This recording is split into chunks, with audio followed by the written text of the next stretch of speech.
నీవు దేవుని మందిరమునకు పోవునప్పుడు, నీవు దేవుని మందిరమునకు పోవునప్పుడు, నీవు దేవుని మందిరము పోయేటప్పుడు. నాలుగోది ఏంటి? నీ ప్రవర్తన జాగ్రత్తగా చూచుకొనుము. ఒక గమనం మనకు ఉండాలంటున్నాడు. ఏ గమనం? మనము ఎక్కడికి వెళుతున్నాము అనే గమనం. దేవుని మందిరానికి వెళ్తున్నాం అని మనం అనుకున్నప్పుడు, దేవుని మందిరమునకు వెళ్ళినప్పుడు కొన్ని అనుభవాలు మనకు సొంతమవుతాయి.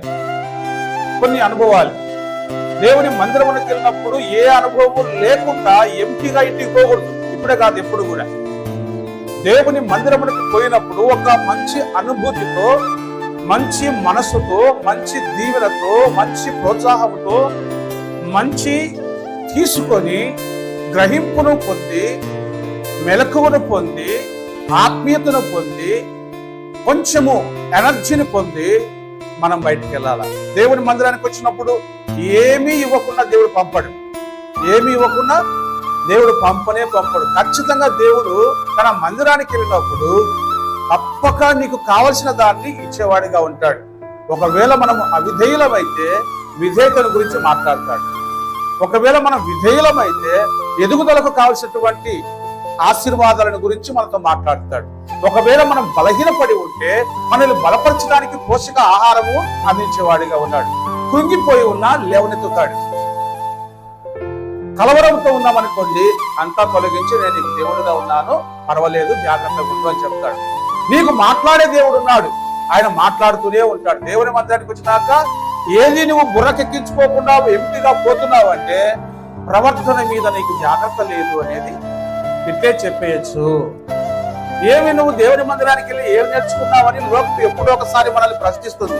నువ్వు వారం వారం ఆరాధనకి వెళ్తున్నావు కదా, సంఘానికి వెళ్తున్నావు కదా, దేవునికి కానుకలు ఇస్తున్నావు కదా, పాట పాడుతున్నావు కదా, దీనివల్ల నువ్వు ఏం పొందుకున్నావు అని నిన్ను ఎవరైనా క్వశ్చన్ చేస్తే, ప్రశ్నిస్తే దానికి జవాబు మనం వెంటనే చెప్పగలిగినంత దేవుని దగ్గర పొంది ఉండాలి.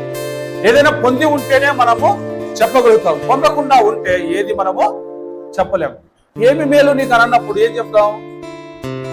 ఏమి మనం మాట్లాడలేకపోతున్నామంటే మనము నిజంగా గ్రహించలేకుండా పోతున్నామని.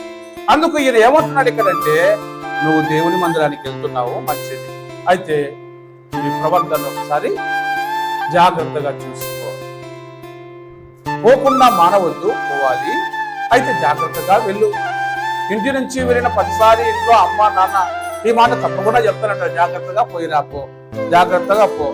నువ్వు ఎన్నిసార్లు అన్నా పో, నిన్న పోయి ఇచ్చిందో ఈ రోజు పోతావు అనుకో, అయినా చెప్తారు జాగ్రత్త పోయిరా. ఏ నిన్ననే కదా చెప్పిందంటే నిన్ననే, ఈ రోజే మళ్ళా బజారు పోతున్నా అంటే సరే జాగ్రత్త పోయిరా.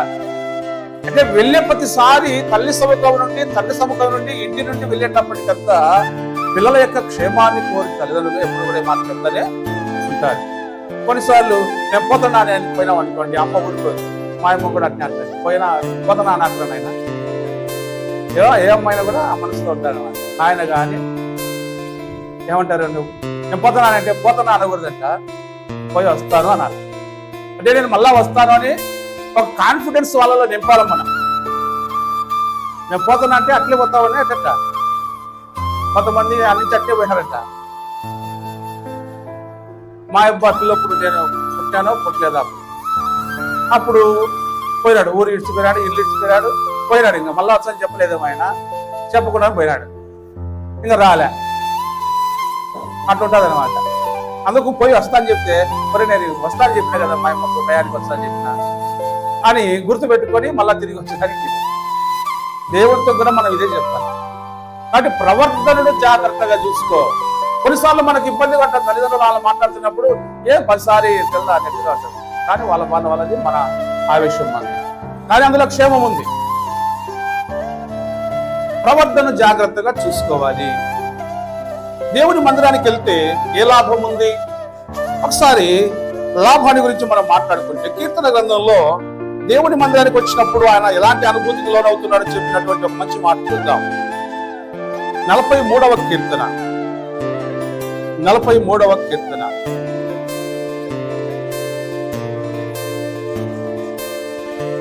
3-4 వచనాలు చదువుదాం.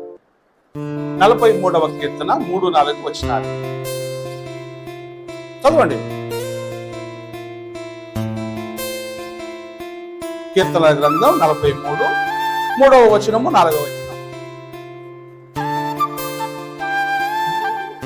నీ వెలుగును నీ సత్యమును బయలుదేర చేయుము, అవి నాకు త్రోవ చూపును, అవి నీ పరిశుద్ధ పర్వతములకును నీ నివాస స్థలములకును నన్ను తోడుకొని వచ్చును.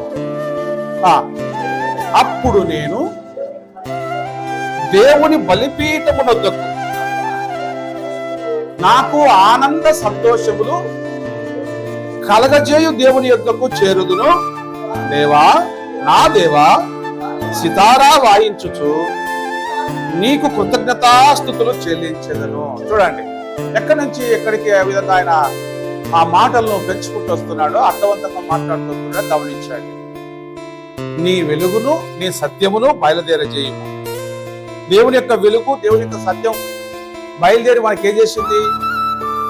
ఈ వెలుగు సత్యములు ఎవరు? యేసు ప్రభువారే కదా. నేను లోకమునకు వెలుగై ఉన్నాను, నేనే సత్యమై ఉన్నాను. నీ వెలుగు నీ సత్యము బయలుదేరజేయము అన్నాడు. ఎక్కడి నుంచి బయలుదేరింది వెలుగు సత్యము? పరలోకం నుండి బయలుదేరింది కదా. యేసు ప్రభువారు పరలోకం నుంచి, మనకు వర్తమానం కూడా పరలోకం నుంచే, మనకు వాక్యం కూడా పరలోకం నుంచే అందించబడింది కదా. దేవుని నోట నుండే అందించబడింది. మోసేకైనా ప్రవక్తలకైనా దేవుని ఆత్మ మూలంగా పలికించి వ్రాయించినాడు. నిజమే కదా. కాబట్టి బయలుదేరజేయము. ఎందుకు ఇవి అంటే, మన ప్రయాణానికి అవి దారి చూపించేవి. మన ఆత్మీయ మనుగడ, మన ఆత్మీయంగా ఏ విధంగా అడుగులు ముందుకేయాలా, ఎటువైపు వెళ్ళాలా, ఎక్కడ మనము అలసట తీర్చుకోవాలా, ఎక్కడ మనం బలపరచబడాలా, ఎక్కడ మనకు పోషణ దొరుకుతుంది, ఎక్కడ మనము గుండెల నిండా ధైర్యంతో నెమ్మదిగా ఉండగలుగుతాము, ఇవన్నీ కూడా మనకు ఒక మంచి గైడ్ ఇచ్చేదానికి, మంచి ఆలోచన మనకి ఇచ్చి నడిపించడానికి బయలుదేరజేయము అని అడుగుతున్నాడు. నిజంగా ఈ రోజు మనము యేసుక్రీస్తు వారి యొక్క అంటే సత్యము వెలుగు రెండు మనల్ని నడిపిస్తున్నాయి. సత్యము ఏం చేస్తుందంటే అసత్యం వైపు మళ్ళకుండా నడిపిస్తుంది. వెలుగు ఏం చేస్తుందంటే చీకట్లో పడకుండా నడిపిస్తుంది. రెండు అనుభవాలు మనకేం చేస్తున్నాయంటే బలాన్ని ఇస్తా ఉంటాయి. అంటే మనం కరెక్ట్ వేలో పోతున్నాము అనే ధైర్యం ఉంటుంది. కాస్త అటు ఇటైనా కూడా చీకట్లో మనము తడవలాడాల్సి వస్తుంది, ఇబ్బంది పడతాం. అది దేవుడికి ఇష్టం లేదు. అందుకు దేవుని యొక్క సన్నిధిలో మన యొక్క ఎదుగుదల అనేది చాలా స్ట్రిక్ట్ గాను, చాలా పరిశుద్ధంగాను ఉండడానికి దేవుడు మనకు సపోర్ట్ చేసేవాడిగా ఉన్నాడు. కాబట్టి బయలుదేరజేయము అన్నాడు. తర్వాత ఆయన అంటున్నాడు, అవి నాకు త్రోవ చూపుతాయి. ఎక్కడికి ఈ త్రోవ? ఈ రోడ్డు ఎక్కడికి పోతుంది అంటే ఎక్కడ పోతుంది? ఇక్కడ నుంచి వెళ్ళే రోడ్డు ప్రొద్దుటూరికి వెళ్తుంది, అటు పోతే పొద్దునూరికి వెళ్తుంది, ఇటు పోతే కోలెకు పోతుంది అని చెప్తాం. ఈ వెలుగు సత్యాలు ఎక్కడికి తీసుకుపోతాయి? దేవుని సన్నిధి తీసుకుపోతాయి. నీ పరిశుద్ధ పర్వతానికి, నీ నివాస స్థలానికి, అంటే దేవుని యొక్క మందిరానికి. వెలుగు సత్యాలు మనల్ని ఏం చేస్తున్నాయంటే, నువ్వు వెలిగించబడినటువంటి బిడ్డవు, రక్షించబడినటువంటి బిడ్డవు, సత్యమును ఆశ్రయించిన బిడ్డవు, సత్యములో ప్రతిష్ఠించిన బిడ్డవు. కాబట్టి నువ్వు చేరవలసినటువంటి గమ్యస్థానం ఏంటి? ఎక్కడ నువ్వు ఆగాలా, ఎక్కడ నువ్వు నిలవాలా? ఇక్కడ బస్సు నిలుపు స్థలము అని రాసింటారు కదా. ఇక్కడ బస్సు నిలుపు స్థలము, ఆర్టీసీ ప్రాంగణం కదా అని ఉంటది. బస్సు నిలుపు స్థలము. ఇంకొక చోట రిక్వెస్ట్ ఉంటాయి. దేవుడి దగ్గర ఒక రిక్వెస్ట్ బోర్డు పెట్టారు. అది ఎమ్మెల్యే యొక్క చొరవతో ఇక్కడ దయచేసి ఆపండి అని. అట్లా కొన్ని స్టాపులు ఉంటాయి. ప్రయాణాన్ని వెళ్తూ అక్కడ ఇంకా కొందరిని యాడ్ చేసుకునే దానికి, లేక దిగిపోవాల్సిన వాళ్ళ కోసం గమ్యస్థానం వచ్చిన వాళ్ళకు ఇచ్చేదానికి. అట్లే ఇక్కడ దేవుని మందిరానికి వెళ్ళడానికి మనకు కూడా దేవుని యొక్క సత్యం అనేది, వెలుగు అనేది దోహదపడుతున్నాయి. మనం ప్రిపేర్ అవుతాం. ఆదివారం లేవగానే ఎమర్జెన్సీగా కాలకృత్యాలు తెచ్చుకొని ఫ్రెష్గా తయారైపోతాం. ఎక్కడికి వెళ్ళిపోతాం? ఎక్కడికి వెళ్ళాలని మనకు మనసు చెబుతుంది, ఆత్మ చెబుతుంది. దేహము దేని కొరకు సిద్ధపడుతుందంటే దేవుని మందిరమునకు వెళ్ళడానికి. ఎక్కడికి? దేవుని మందిరమునకు. దేవుడు నివసించే చోటు అంటాం కదా. దేవుడు కలిగి ఉన్నటువంటి ప్రాంతం అంట. అంటే మనమందరం కూడుట ద్వారా మన మధ్యకు దేవుడు దిగి వస్తాడు. పూర్వకాలం అయితే దేవుడి ప్రత్యక్షత ఎప్పుడు కూడా అక్కడ ఉండేది. కాబట్టి ఆయన చోటికి నేను వెళ్తాను, ఆయన నివాస స్థలమునకు నేను వెళ్తాను, నన్ను తోడుకొని పోతాయి అని చెప్తున్నాడు. చాలా మంచిగా ఉపయోగం ఉంది. 4వ వచనంలో చూడండి, అప్పుడు నేను దేవుని బలిపీఠమునొద్దకు అన్నాడు. దేవుని బలిపీఠము దగ్గర దేవునికి బలి అర్పించడం అనేది జరుగుతుంది. ఎందుకు బలి అర్పించడం జరుగుతుంది? పాప పరిహారార్థ బలి ఉంది, దహన బలి ఉంది కదా, సమాధాన బలి ఉంది. ఈ రకరకాలైనటువంటి బలులు దేనికి అర్పిస్తారు అంటే మానవునికి దేవునికి మధ్య సంధి కుదరడానికి, మానవునికి దేవునికి మధ్య సంధి కుదరడానికి, సమాధాన పడడానికి, ఎడము రాకుండా ఉండడానికి. దేవునికి మనకు ఎప్పుడు కూడా ఎడము రాకూడదట. అందుకే దేవునికి మనకు ఎడబాటు వచ్చినందుకు, పాపం మనల్ని విడదీసినందుకు దేవుడు ఏం చేశాడు? పడమటికి తూర్పు ఎంత ఎడమో పాపమునకు మీకు అంత ఎడము నేను కలగజేస్తున్నాడు. మనం ఏమంటామంటే పాపానికి మాకు దూరం ఎందుకు, నీకు నాకు దూరం ఉంటే మంచిది కదా అని మనిషి అనుకుంటాడు. దేవుడు ఏమనుకున్నాడు? పాపమునకు మీకు పడమటికి తూర్పు ఎంత ఎడం ఉందో అంత ఎడం చేస్తా అని చెప్పినాడు. ఎందుకంటే నువ్వు నేను కలిసి ఉందాము, పాపాన్ని దూరంగా పాడేస్తానంటే మనిషి ఏమంటాడంటే పాపాన్ని ఎందుకు పడేయడము, పాపము నేను జతగా ఉంటాము, నువ్వే ఒక దూరంగా జరుపుకో అంటాడు. ఇప్పుడైతే మనము ఆ సవాసాన్ని పక్కన పెట్టి దేవునితోనే కలిసి జీవించడానికి వచ్చినాం. సంతోషమే. మనల్ని బట్టి దేవుడు చంటాడా నవ్వుతుంటాడా? సంతోషిస్తూనే ఉంటాడులే. అప్పుడప్పుడు అంతా అంటే చర్చి దాటుతానే భయపడతాడా? చర్చి దాటుతానే బాధపడేటట్టు కూడా ఉండగలుగుతుంది. మనము మందిరానికి వచ్చినా బయట ఉన్నా ఇక్కడ నుంచి మందిరం అంతా మనమే అయిపోతాం. దేవుడి మందిరం ఇది తాత్కాలికము, బయటకు పోతే మనమే మందిరం అంతే. ఇక్కడ ప్రకటించబడింది, ఈ మందిరంలో హృదయంలో ఫిక్స్ చేసుకోవాలంతే. ఇవే మనం రిమైండ్ చేసుకుంటా ఉంటాం. కాబట్టి నేను దేవుని బలిపీఠం దగ్గర, అంటే ఇక్కడికి వచ్చిన తర్వాత మనము పశ్చాత్తాపము అనేది ఇవ్వాలి. దేవుని దగ్గర పశ్చాత్తాపం, క్షమించడం, దేవునికి అర్పించడం, ఇవన్నీ దేవునితో సమాధాన పడే సంగతులు. అందుకు ఆ బలిని ఇవ్వడం వల్ల, క్షమించమని అడగటం వల్ల, స్తుతించడం వల్ల, కీర్తించడం వల్ల దేవునికి మనం దగ్గరగా ఉన్నాము.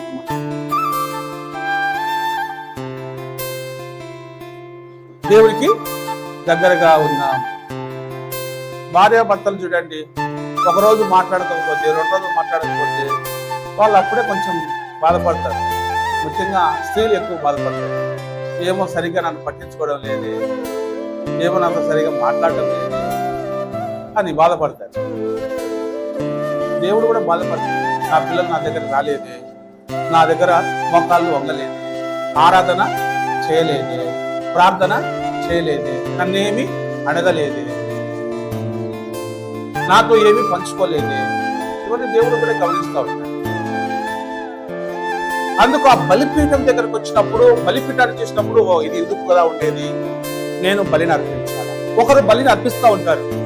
ఎందుకు అర్పిస్తున్నావు అంటే, ఇదిగో నా పాపాలు క్షమించు ప్రభువా, లేకపోతే ఇది నాకు ఇది ఇచ్చినావు ప్రభువా, ఇదిగో కుమారుని ఇచ్చినావు ప్రభువా, కుమార్తెను ఇచ్చినావు ప్రభువా, సంతానం ఇచ్చినావు ప్రభువా, పంటను ఇచ్చినావు ప్రభువా, రకరకాల వాళ్ళు వచ్చి ఇస్తా ఉంటే వెళ్ళిన వారికి అది కళ్ళ కనపడతా ఉంటది. అప్పుడు అర్థం చేసుకుంటాడు, అయ్యో నేను ఎంపీగా ఉందని, వీళ్ళందరూ వాళ్ళు చేసిన మేలులను బట్టి, లేకపోతే చేసిన పనులను బట్టి పశ్చాత్తాపడే వాళ్ళు, స్తుతించే వాళ్ళు అందరూ అక్కడ బలిపీఠం దగ్గర ఉన్నారు కదా. కాబట్టి బలిపీఠం దగ్గర నేను ఊరికంటే ఎట్లా, నా అనుభవాన్ని కూడా దేవునితో పంచుకోవాలా. అదే కొరింథీ పత్రికలో చెప్తాడు, నువ్వు దేవుని మందిరానికి వెళ్ళినప్పుడు, లేకపోతే సంఘంగా కూడుకున్నప్పుడు అందరూ స్తుతిస్తున్నారు అనుకోండి, అందరూ స్తుతిస్తూ ఉంటే మారు మనసు లేని వాళ్ళు వచ్చి ఉంటారు, రక్షణ లేని వాళ్ళు వచ్చి ఉంటారు. వాళ్ళకి ఏమనిపిస్తుంది? ఆరాధన చేసేటప్పుడు, కృతజ్ఞత చెల్లించేటప్పుడు, ఆ యొక్క నాకు చేసిన ఈ వారం అంతా కాపాడినైనా, పని వాటిలో తోడుకున్నావు, ప్రయాణాలు తోడుకున్నావు, రక్షణ ఇచ్చినావు, పౌవల ఇచ్చినావు, పాట పాడడానికి ఇచ్చినావు అన్న రకరకాలుగా స్థుతి చెల్లిస్తూ ఉండి నువ్వు చేసి అవతల వాళ్ళు, కొత్తగా వచ్చిన వాళ్ళు గమనిస్తారంట, అమ్మా ఇట్లా చేయాలన్నా. నిజంగా వీళ్ళలో దైవికమైన మనసు ఉంది, దేవుడు వీళ్ళ మధ్య ఉన్నాడని తెలుసుకుంటాడంట. తెలుసుకొని తను కూడా దేవుడికి సొంతం కావాలని, దేవుడు తన సొంతం కావాలని తను కూడా ప్రార్థన చేయటం, ఆరాధన చేయటం, స్తుతి చెల్లించడం నేర్చుకుంటాడని వాక్యం చెబుతుంది. అందుకే బలిపీఠం దగ్గరికి రావాలి. బలిపీఠం మనకి ఎన్ని పాఠాలు. పాద సన్నిధి బలిపీఠం అంటే ఆ దినాల్లో బలిపీఠము, మందిరము, ఆవరణము ఇవన్నీ ఏ విధంగా ఉంటాయి. ఈరోజు మనము దేవుని సన్నిధి. కాబట్టి ఈ బలిపీఠం దగ్గర ఇంకొక అనుభవాన్ని గురించి కూడా ఆయన మాట్లాడుతున్నాడు. ఏంటి? నాకు ఆనంద సంతోషం. ఎందుకు దేవుని మందిరానికి వెళ్ళడం వల్ల ఏమంటే నేను పీస్ఫుల్ మైండ్తో ఉన్నాను. ఎలా ఉన్నాను? దేవుని దగ్గరికి పోవడం వల్ల మనసు ప్రశాంతంగా ఉంది. దేవుడు నాతో మాట్లాడినాడు, దేవుడు నా మొర ఆలకించినాడు. ఒక పీస్ఫుల్ మైండ్. ఇక్కడ దేవుడు సమాధానంతో బతకడానికి కావాల్సినటువంటి ప్రోత్సాహకాన్ని ఇస్తా ఉంటాడు. కాబట్టి నాకు ఆనంద సంతోషములు కలిగించే దేవుని సన్నిధి. అది ఎంత మంచిగా చెప్తున్నారు చూడండి. నాకు ఆనంద సంతోషములు కలగజేయు దేవుని యొద్దకు చేరుతాను. కాబట్టి ఎవరైనా మనల్ని క్వశ్చన్ వేస్తే దేవుని దగ్గరికి పోతున్నావు కదా, నీకు ఏం కలుగుతా ఉందంటే అక్కడ బలిపీఠం ఉంది, అక్కడ ప్రక్షాళన ఉంది, అక్కడ పాప క్షమాపణ దొరుకుతుంది, అక్కడ సంతోషము ఆనందము దొరుకుతుంది, అక్కడ నెమ్మది దొరుకుతుంది. ఇవన్నీ మనము వాళ్ళకు నోటెడ్ గా చెప్పేయాల. రెండు బైబిల్ చూసుకొని చెప్తా నీకు అర్థమా అట్లా అడిగిన వాళ్ళను. బైబిల్లో ఉండేదే కదా మన బుర్రలకు ఎక్కించుకోవాల్సింది. ఆ బుర్రలకు ఎక్కిందే కదా మనం ఇక్కడ అప్పచెప్పాల్సింది.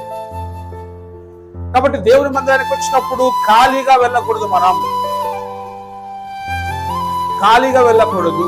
ఖాళీ చేతులతో, ఖాళీ హృదయంతో ఇక్కడికి వచ్చినా దీవులతో తిరిగి వెళ్తాం. భారంతో ఇక్కడికి వచ్చి తేలికైన జీవితంతో ఇక్కడికి వెళ్తాం. అది దేవుని మందిరంలో నీకు నాకు దొరికే గొప్ప ధన్యత. కాబట్టి దేవుని మందిరములకు పోయినప్పుడు ఏమేమి చూసుకోవాలంట? ప్రవర్తన జాగ్రత్తగా చూసుకుందామన్నాడు వాక్యం. ప్రవర్తన. ఇంకొకటి, ఒక ఎనర్జీ అనేది కూడా మనకు ఉండాలి. దేవుని మందిరానికి పోదామంటే పోదాం లేపాయా అప్పుడేనా అనే నెగటివ్ మాట ఎప్పుడు కూడా మాట్లాడకండి.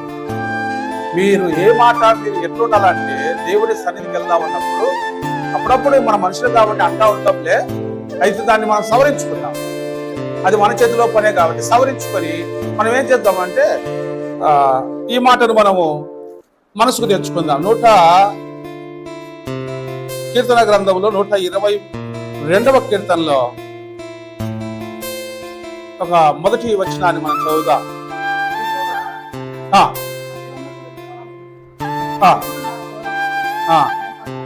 నీ చూడండి, ఇది మన యెహోవా మందిరమునకు వెళదామని జనులు నాతో అన్నప్పుడు, ఎవరైనా కూడా రండి సమాసానికి వెళ్దాం, రండి సంఘానికి వెళ్దాం, రండి ప్రార్థనకి వెళ్దాం, రండి ఆరాధనకి వెళ్దాం, రండి చర్చికి వెళ్దాం, రండి దేవుని దగ్గరికి వెళ్దాం అని ఈ పర్యాయ పదాలు ఏవైనా వాడచ్చు. వెళ్దాం పదండి అని ఇలా అన్నప్పుడు మనం ఏమనాలా? పోదాలేమ్మా, దూరం చేయకుండా, లేకపోతే ఇంకా రకరకాల నీరసం వచ్చిన మాత్రం మాట్లాడకూడదంట. అప్పుడు మనకు ఒక ఎనర్జీ రావాలంట. అదే చెప్తున్నాడు ఆయన, దేవుని మందిరమునకు వెళుదాము అని అనగానే జనులు నాతో అన్నప్పుడు ఆయన సంతోషించడంట. అవునా, వెళ్దాం పదండి దేవుని మందిరానికి, ఆలస్యం ఎందుకు, వెళ్దాం పదండి. ఎందుకంటే అక్కడ కొన్ని దొరుకుతాయి మనకి, అక్కడ మనకు దొరుకుతాయి. వానలు ఎక్కువ వచ్చినప్పుడు కొన్ని ఏరియాలో, మన అనంతపురం డిస్టిక్ లోను కొన్ని ప్రాంతాల్లో వచనాలు దొరుకుతాయంట. వానలు అంత పడతని ఇళ్ళలో వాళ్ళతో ఏమన్నాడు? పొలం పరాశీల లేకట గుట్టలం పడి అంటేనే ఏమో తప్ప అని అన్నారు వాళ్ళు. వాన తగ్గింది కదా పొలం అని చెప్పి పోతారు. ఎందుకు? వచనాలు దొరుకుతాయి. ఆ రాయిలోను ఈ రాయిలో నుంచి బయటపడి కలిగిపోయి బయట ఎలాగొట్టి పడితే ఏదో ఒక రాయి తీసుకొచ్చి అమ్ముకుంటే చిన్నదైనా దొరికేస్తారు మనకు, ఏదో కొంత అమౌంట్ వస్తుంది కదా. దేవుని మందిరంలో ఏమి దొరకదా? దొరుకుతాదన్నా ఏదో ఒకటి సతాయిచ్చి చెప్తుంటారు అనేవాళ్ళు కొంతమంది. కొంతమంది ఏమనుకున్నట్టు పోయిన గురించి నా గురించి చెప్పినాడు పొద్దు అని అనుకునే వాళ్ళు కొంతమంది. ఇంకా కొంతమంది అంటే చూసినా నీకోసమే చెప్పింది రాజు అని అనుకునేవాళ్ళు. ఒక్క నీకోసం నా కోసమే కాదు, చెప్పే నాకు, వినే మీకు, అందరి కొరకు మాట్లాడేవాడే దేవుడు. ఒకరిని ఎత్తుకొని ఒకరిని నడిపించబోయేవాడు కాదు, అందరినీ ముందరనే ఎత్తుకుంటాడు. ఎప్పుడైనా మనం కేవలం అత్యవారం చేస్తా అంటే నువ్వు నడుచు మర్యాదగా అంటాడు. అట్లా భుజం మీద నుంచి దించి నువ్వు నడిచే నీకు అర్థమవుతుంది ప్రయాణం ఎంత భారంగా ఉండేది. కాబట్టి దేవుడు అందరినీ పోషిస్తూ ఉన్నాడు, ప్రేమిస్తూ ఉన్నాడు. కాబట్టి దేవుని మందిరంలోకి పోయినప్పుడు సొలొమోను ఏమంటున్నాడు, నీ ప్రవర్తన జాగ్రత్తగా చూసుకో. దేవుని దగ్గరికి పోతే ఇది రాబట్టుకొచ్చుకో. దేవుని దగ్గరికి పోయి ఊరికినే రావాలి. నీ ప్రవర్తన బాగా పెట్టుకో. బైబిల్ కదా, స్కూల్కి పోయేటప్పుడు స్కూల్ పోతున్నామని తెలిపేదానికి మేమైతే చిన్నప్పుడైతే ఎవరైనా బ్యాగ్ తీసుకొని పుస్తకాలు పెట్టుకుని పోతారు. కొంచెం హై స్కూల్కి వచ్చిన తర్వాత బ్యాగ్ అన్ని తీసుకుపోరు, కానీ అక్కడ టైం టేబుల్ ఉంటుంది కదా. మొదటి అరగంట సేపు తెలుగు ఉంటుంది, సోషల్ ఉంటుంది, మ్యాథ్స్ ఉంటుంది కదా. దీన్ని బట్టి సబ్జెక్టుల వారిగా ఆ పుస్తకాలు, ఆ టెక్స్ట్ బుక్లు, నోట్ బుక్లు తీసుకోవడం, ఒక అట్ట తీసుకోవడం, పెన్ను జోగు పెట్టుకోవడం, పోవడం తేలిగ్గా అట్లా ఉంటుంది. ఇంకా కొంచెం క్లాస్గా తిరుగుతా పోతే అవసరమైన వాటిని తీసుకొని పోతా ఉంటాం కదా. దేవుని మందిరానికి పోయేటప్పుడు ఏం అవసరం? ముందు మనము సిద్ధపాటు, ఒక మంచిగా స్నానం చేసి కదా, సర్వాంగ స్నానం చేసి చలవ చేయబడినటువంటి బట్టలు, అంటే ఫ్రెష్గా ఉతకబడినటువంటి బట్టలు ధరించుకొని, చేతిలో బైబిల్ పట్టుకొని, వీలైతే కీర్తన బుక్ కూడా పట్టుకొని, బైబిలే బరువు ఉన్నా మళ్ళీ కీర్తన బుక్ కూడా చెప్తున్నాం అంట. కొంతమందికి అలవాటు ఉండదు కీర్తన బుక్ పట్టుకోవడం. బైబిల్ ఉంటే చాలు పాపం, వాళ్ళే పడుతుంటారు కదా. అంతే ఆశీర్వాదం కూడా అట్టే వస్తుంటుంది. మనకి ఆశీర్వాదం కూడా అవతలకి ఇచ్చిన అనుకో, నీకు 2 గుడ్లు లేకుండా అవతలకు 2 గుడ్లు వేసి నీకు 1 వేసినట్టుకో నీకు కోపం రాదు. ఏమి వాళ్ళకి 2 వేసినా నాకు 1 వేసినాడు. మరి నువ్వు 2 కావాలనుకున్నప్పుడు 2 ఉండాలి, మాట వాడాలా, వాక్యము. అలా మనము దేవుని మందిరానికి వస్తున్నప్పుడు సిద్ధపాటు కలిగి, దేవుడు నాకు అవకాశం ఇస్తే ఒక పాట పాడతా, దేవుడు నాకు అవకాశం ఇస్తే ఒక ప్రార్థన చేస్తా, దేవుడు నాకు అవకాశం ఇస్తే ఒక స్తుతి చెల్లిస్తా, ఇవన్నీ కూడా సిద్ధం చేసుకోవాలి. ప్రవర్తనను జాగ్రత్త తీసుకోవాలా, బైబిల్ చదవబట్టుకోవాలి. వచ్చిన తర్వాత నాకు దేవుడు ఏం మాట్లాడతాడు అనేదే ఉండాలి. దేవుడు నాతో ఏం మాట్లాడతాడు, నేను ఎలా జీవించాలనేదే మనసు పెట్టుకోవాలా. అప్పుడు మనకు అర్థమవుతుంది అనమాట, ఇది నా కోసం దేవుడు మాట్లాడాడు, ఓకే నేను ఇలాగా ఉంటాను. ఇదంతా కూడా మనము నేర్చుకోవాలి. అందుకే దేవుడు మనకి సంఘం అనేది ఇచ్చినాడు అనమాట. కాబట్టి ఇంకొక మాట అన్నాడు ఆయన, ఏమన్నాడు సొలొమోను అన్నటువంటి మాట. రెండో ఆ లైన్ చదవండి, కంటిన్యూ చదవండి. 5వ అధ్యాయం ప్రసంగి 5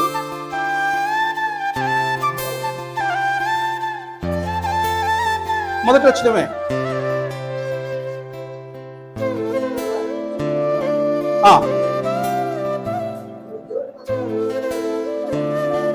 చూసుకున్నాము, ఇంతవరకు మాట్లాడుకున్నాము. ఓకే. బుద్ధిహీనులు అర్పించున్నట్టుగా బలి అర్పించుట కంటే సమీపించి ఆలకించుట శ్రేష్టం. వారు తెలియకయే దుర్మార్గము పనులు చేయదు. సరే, దీన్ని 2వ సెక్షన్లో చెప్పుకుందాం. ఇప్పుడు మనం ఇంతవరకు చెప్పుకున్న దాన్ని బట్టి మనము దేవునికి స్తుతి చెల్లించుతాం. దేవుని మందిరంలోకి పోయినప్పుడు ఏం చేయాలంట? దేవుని మందిరంలోకి పోయినప్పుడు ఏం చేయాలంట? నిద్రపోయాలా. దేవుని మందిరంలోకి పోయినప్పుడు ఏం చేయాలంట? ఆలస్యంగా పోవాలా. దేవుని మందిరంలోకి పోయినప్పుడు ఏం చేయాలంట? ఎట్టయినా పోవచ్చట. ఎట్ట పోవాలా?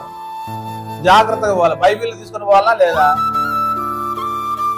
వీడిదైతే కీర్తన బుక్ను తీసుకుని పోవాలా లేదా? చెప్పండి, తీసుకోవాలా లేదా?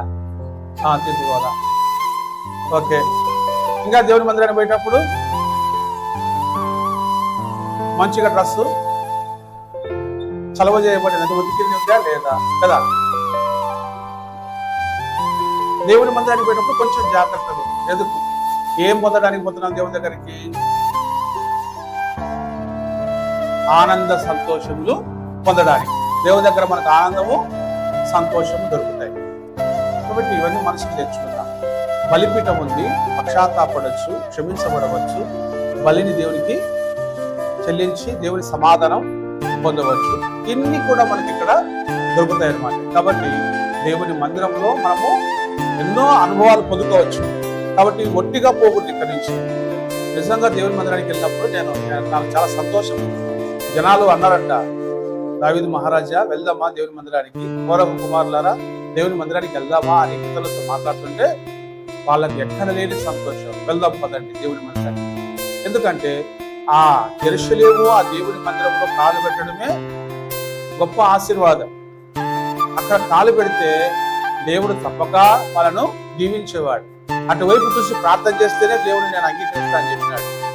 కాబట్టి దాని వాగ్దానం ఉంది ఒకటి. సంఘానికి ఆ రోజు మందిరం తరపున దేవుడు ఒక వాగ్దానము చేసినాడు. సొలొమోను ప్రార్థన చేసినాడు, ఎవరైనా ఈ భూప్రపంచంలో ఈ యెరూషలేము తట్టు వాళ్ళు చేతులు చాచి కన్నులు చూచి మోకాళ్ళకి ప్రార్థన చేస్తే వాళ్ళ ప్రార్థన ఆలకించి ఇక్కడి నుంచే కాదు, తోది గంటల నుంచి ఎక్కడైనా సరే యెరూషలేము అయిపోయింది. అందుకే దానియేలు కిటికీలు తెరిచి యెరూషలేము తట్టు చూసి ప్రార్థన చేసినాడు. మీకు ఐడెంటిఫై చేయాలా. దానియేలు ప్రార్థన చేసినప్పుడు ఎక్కడ, మేడగదిలో ఎక్కడ, ఎటువైపు చూసినాడు? కిటికీలు తెరిచి యెరూషలేము వైపు కిటికీలు ఉన్నాయి కదా, తెరిచి దేవుడికి అటువైపు చూస్తా ప్రార్థన చేసినాడు. కాబట్టి ఇవన్నీ కూడా దేవుని దగ్గరికి వెళ్ళండి అని చెప్పడానికి, దేవుని కోరుకోండి, దేవుని దగ్గర నిలవండి, దేవుని దగ్గర నుంచి పొందండి అనే గుర్తులు ఇవన్నీ. దేవునికి మీకు ఎప్పుడు ఎడబాటు రాకుండా చూసుకోండి. కనెక్షన్ సిగ్నల్ మనకు సరిగ్గా అందలేదు అనుకోండి, ఇంట్లో ఉండి మాట్లాడుతున్నాం అనుకో, సిగ్నల్ సరిగ్గా అందకపోతే మనం చేస్తాం, అటువైపు పోతాం. అటువైపు పోయినప్పుడు సిగ్నల్ అందలేదు అనుకోండి, మళ్ళీ ఇక్కడికి వచ్చాం. ಯಾವ సిగ్నల్ పాయింట్ పెడుతూ ఉంటాయో అక్కడనే నిలబడి మాట్లాడతాం. ఏం బేబీ ఎప్పుడు మాట్లాడలే? సిగ్నల్స్ సెల్ ఫోన్ లో పాయింట్స్ పెరుగుతూ ఉంటాయి కదా, అవి అందరింత దూరం పోయినాం అనుకోండి, అక్కడ మాట వినపడి కట్ అవుతుంది. అందుకు అందరి దగ్గరికి వచ్చి పాయింట్ పెరిగే చోట నిలబడి మాట్లాడుతుంటాం. దేవుని దగ్గర మనకు ఏం జరుగుతుందో తెలిసినప్పుడు అక్కడికే వచ్చి మనం నిలబడాలి, దాని అర్థం. అక్కడి నుంచి మాట్లాడాలి దేవుని. కాబట్టి దేవుని వైపు చూడడం, ప్రభు వైపు చూడడం అనేది మనకు ఆశీర్వాదానికి సూచన కనపడతా ఉంది. ఈ విన్న వాక్యాన్ని మనం ఆధారం చేసుకుని కొద్ది నిమిషాలు మనం కృతజ్ఞతలు చెల్లించున్నాం.